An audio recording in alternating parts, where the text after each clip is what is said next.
Hello and welcome. It is Vintage Super League time. I'm Randy Bueller, joined by the man of the hour, the man of the night anyway, David Williams. How you doing, Dave?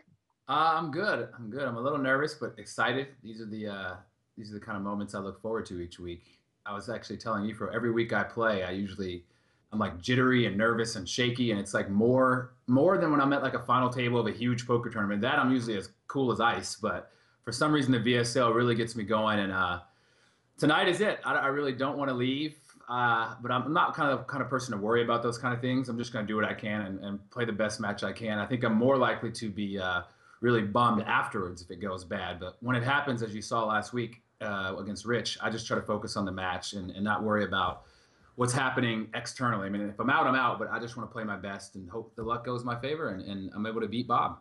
Yeah, we should talk about that match last week because we didn't get to talk to you then. You beat Turn One Grizzlebrand. How did you Yeah. do that?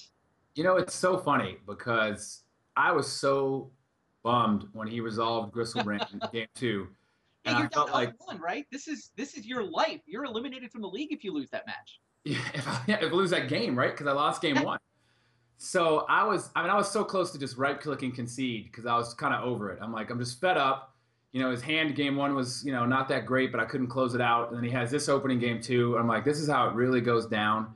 But I felt like, whatever, let's just play it out, see what happens, see if I can and win a miracle. Because the games you concede those games, you never actually get to have the miracle that you see other people win these miracle matches. And if you just concede there, you never get to be the one with that miracle comeback. So I said, let's just try it out. I didn't think it was likely. And throughout the turns, I kept thinking that he would have, like when he discarded a Force of Will to hand size, I'm like, oh my God, his hand must just be all Force of Wills and blue cards. And then when he misdirected, the reason I actually did mana drain back was because I wanted to keep open Abrupt Decay, but I also felt like it was bait. I felt like for him to misdirect there, he's got to have another counter spell. So I need to just hope his counter isn't the second misdirection so that I can misdirect if he goes and gets Time Vault. So every time I just kept assuming nothing would resolve. Like when I'm like, oh, he's going to force will my Jace here, and it just resolved. I'm like, what the heck is going on? So I was just very fortunate. I tried to play to my outs as something an amazing article Reed Duke put this week. I just thought of what could possibly happen for me to win this game, what he has to not have, and what I have to do, and just cross my fingers and hope it works. And it ended up working. And unfortunately, his game three opening was also kind of busty, I think it was. But I had a counterspell. But I felt like once I won that second game, I felt like if I win this game and still lose the match, like, come on, don't let it be for nothing. This cannot be for nothing to win that game. So it was pretty epic, and I think it was definitely probably the most exciting match of Magic live or online I've ever had. I mean, wow. it was amazing. I was bragging to all my friends. I'm like, you have to see this. This is crazy. If you don't watch Vintage Super League, go watch the clips. I messaged Paul Rietzel. I'm like, go watch game two of last week Vintage Super League. He's like, dude, I'm like, do you have 30 minutes? He's like, 30 minutes for one game? I go, trust me, it's worth it. He's like, I'll see. So I don't know if he got around to watching it yet, but I was telling everybody, you got to watch this match. Nice. Now the good news is with that match win, you do control your own destiny. I mean, you're all by yourself in last place right now, but if you win, you'll have at least one person tied with you for last. And the way the schedule plays up, there could be up to 6 people tied for last if you win your match. Yeah, let's Right. I look at mean, the schedule. all of this assumes I'm going to win because if I lose, then it doesn't matter. I'm Yeah, out. if you lose, it's clean. You're just in last place all by yourself. But if you look at the way the first 4 matches, and of course we're going to save your match for the end, every single match of the first 4 features somebody who's going to make the playoffs playing against somebody who's trying to clinch not last. So It's one by one, all of those 3 and 5 players are going to try to make sure they don't get dragged into the tie. But then the top 4 players are all jockeying for the 1 seed. So we all want to win and try to get a bye in the playoffs. it's crazy how the pairings came out like perfect for this scenario. I mean, it's It really, really did. really weird. But I'm excited because I feel like if I beat Bob, all 4 of the 3 5s are not likely to. I mean, it could happen. Obviously, anything can happen. But just for the sake of, let's assume they're all 50-50, and it's, what is that, 1 in 32, I guess, or 1 in 16, that all 4 of them win. So I doubt that. So the good news is if I beat Bob, it doesn't come down to me versus Bob, most likely having to knock one or the other out because we're really, Yep. really close friends. Hopefully, my ideal situation will be all of them lose. The Then me and 6-way Bob, tie. I beat Bob, and we get a 6-way tie, and then we come up with our tiebreakers, and then me and Bob can both kind of stay in the game. But like I said, you got to take it one match at a time and only worry about things I can control, and that's playing the best Magic I can play in match 5. But it's kind of funny because I was thinking about last season. If you remember, we could have had a big tie, but not for last, but also for last, but for the playoffs. It would have been an 8-way tie for third through last. But the funny thing is, I was also the last match then, and it came down to I had to lose for the multi-way tie, and when I won, it made it a clean 4. So it's like another mirror image to the bottom side now. Again, I have to win to keep the multi-way tie alive, and if I lose, it's just a clean cut. So I hope it goes differently than last year, in the sense that I don't make the cut clean. I'd like to keep it sloppy. Fair enough. I understand. Yeah, no, it's going to be a great night. We can look at the playoff bracket, too, because, I mean, we've been focusing on last, and, I mean, the stakes really are higher there, given that we know the 4 people going into the playoffs. But let's talk about the top end as well. The way the playoffs work, 3 plays 4, the 2 seed gets a bye into the semis, and the 1 seed gets a bye all the way through to the finals. Look at those dates, by the way. I definitely want to make sure people are aware of this. The finals, the championship match, is going to happen on a Sunday. There's no Grand Prix that weekend. It's actually the regional PTQ weekend on Saturday the 25th. But so the finals special weekend edition of the Vintage Super League, make sure you get yourself a note so you don't miss that. But those buys are huge. Right now, we've got a 3-way tie for first. We could have a 4-way. We talk about the 6-way tie for last. We could have a 4-way tie for first coming out of this week if things break right.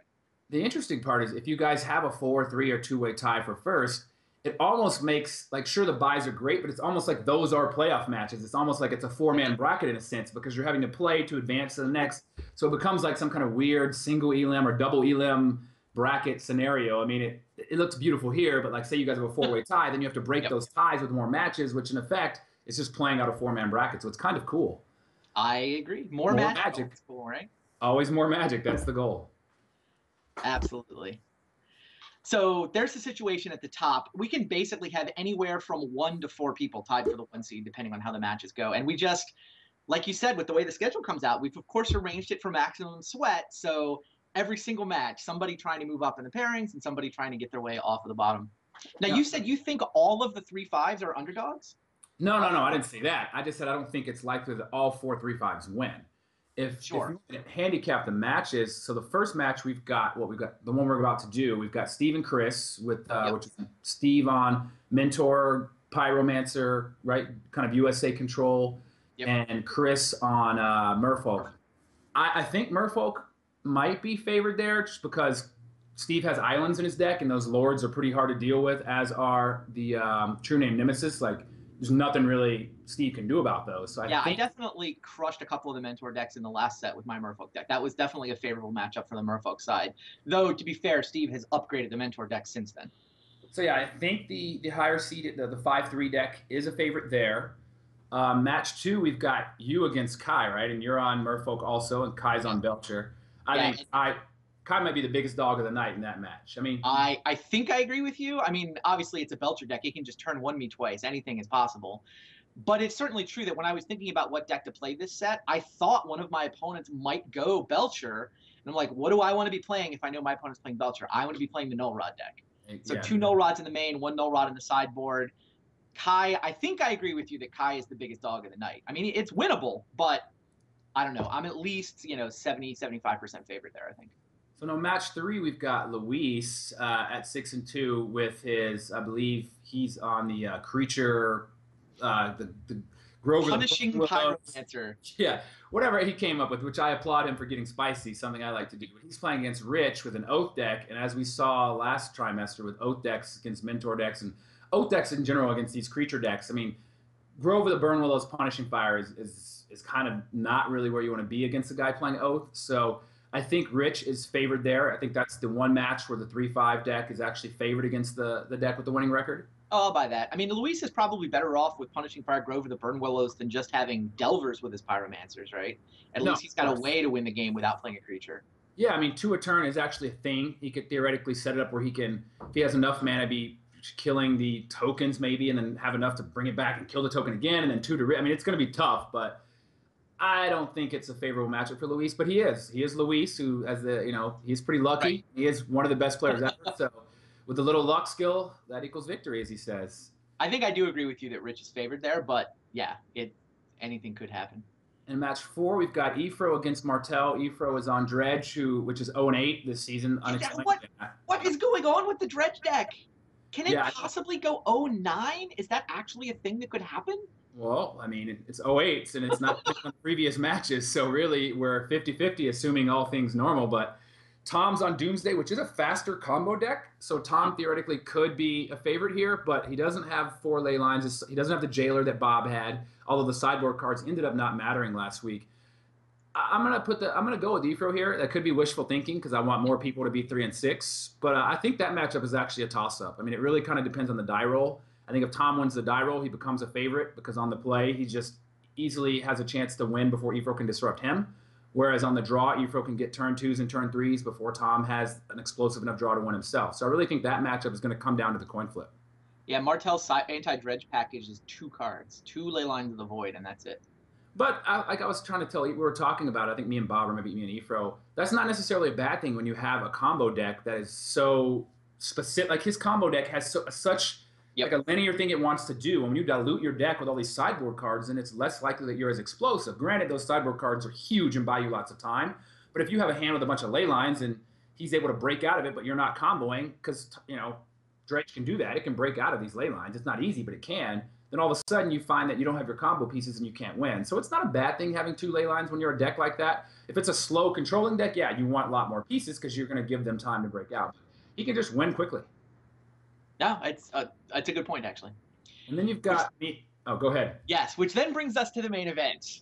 Now, handicap your own match. What are your chances against Bob? And, I mean, while you're at it, I'd love to hear your take on the deck list that you brought to play this trimester. Sure. So we'll start there. I actually not a big fan of my deck list. Like someone asked me what should they play in their local vintage tournament. And I said, not this deck. And they were like, why not? I'm like, this deck was strictly played because I knew who my 3 opponents were, and I put them on a range of decks. I felt there was going to be some Merfolk, some Oath, maybe a little bit of Shops, but I didn't feel there was going to be many combo decks. I just felt like I had game against what I thought the people were going to play. And, you know, that's why the Engineered Plagues are there and all the Abrupt Decays. And granted, I got you with Merfolk, but it ended up not working out how I wanted it to work out because of some other flaws in the deck building. I mean, there's 10 colorless lands in the deck, 1 colored Mox. You know, I think that there should be 1 more colored land, 1 less Mishra Factory. There's a couple changes I would make. I don't think the Steel Sabotages worked out. They were sort of a hedge because I felt like one of you guys could be on Shops, but I think it's just not worth it because there's just more versatile cards because those cards have been basically dead in every matchup. Like I might catch somebody with a Mox, but if you look at Bob's deck, he doesn't even have that many artifacts. I believe he has a Lotus Petal, a Black Lotus, and a Mox. Sure. So it's kind of disappointing, the deck list. I feel like with a few changes, it could be competitive.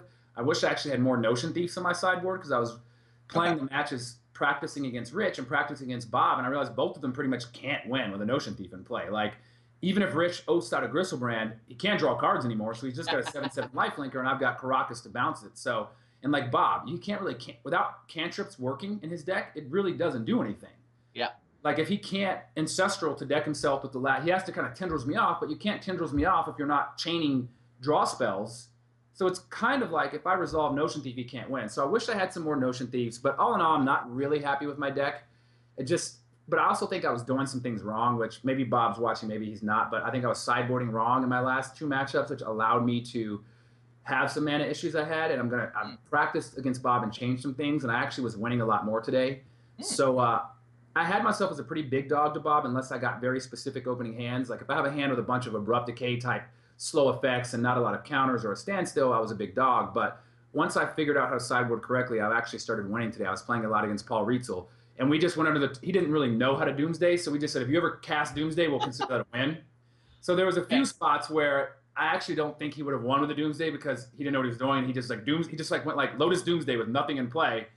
I was like, what's your plan? And he's like, well, I'm going to play a land and then gush next turn, but I wastelanded him. So the whole gush thing fell apart. Now he didn't have a second land to ever gush, and I was able to Ancestral him and deck him before he played a Lab Maniac. So, you know, I was making it tough on myself and saying, if you resolve Doomsday, you've won just in testing, and I was still winning. So I feel good about it. I mean, obviously it's vintage. He could just, you know, have some crazy draws with Fast Bun and win turn 1, or I can have an amazing draw with a bunch of counter spells and wastelands and lock him out. So we'll see, but I don't think it's as lopsided out of my favor or in Bob's favor as I did earlier. Now I think it's close to even.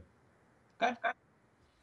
Now, in terms of tiebreaker matches, the ties will still stand tonight. By the end of the night, we'll know how many people are tied for which spots. There'll definitely be a last place tie if you win. There's likely to be some ties for seedings. And I wish I could tell you guys out there exactly how it's going to work out and when the tiebreaker matches are going to happen and when they're going to be broadcast. But the truth is, it depends. Like, if we have a nice, clean sort of two-way tie for last between Dave and Bob, we might just add it to that championship match show and, play that as the appetizer before the finals on that Sunday date we've got set aside. If it's like a five-way tie, though, we've got some crazy ideas that I don't know. I'm kind of rooting for the big mass ties because I kind of like some of our crazy ideas.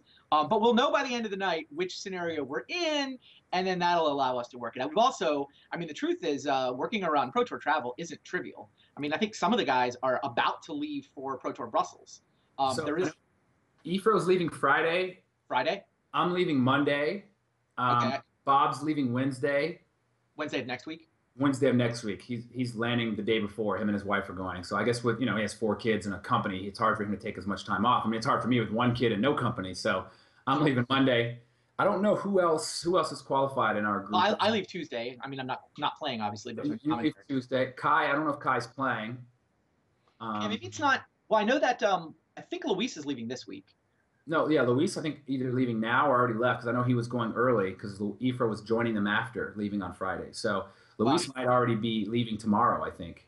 Yeah, I know that any ties involving the playoff participants are going to be really tricky to schedule. But we have a clean third, fourth match, then it doesn't matter. Like I said, we'll sort it out. Let's see how many people are tied for how many spots.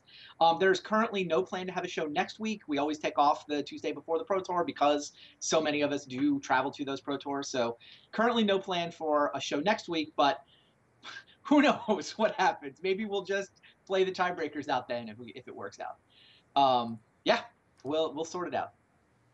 I guess the one other little administrative bit, we do have an announcement queued up for you after round 1, so do stay tuned. I'm looking forward to seeing how people react to that one.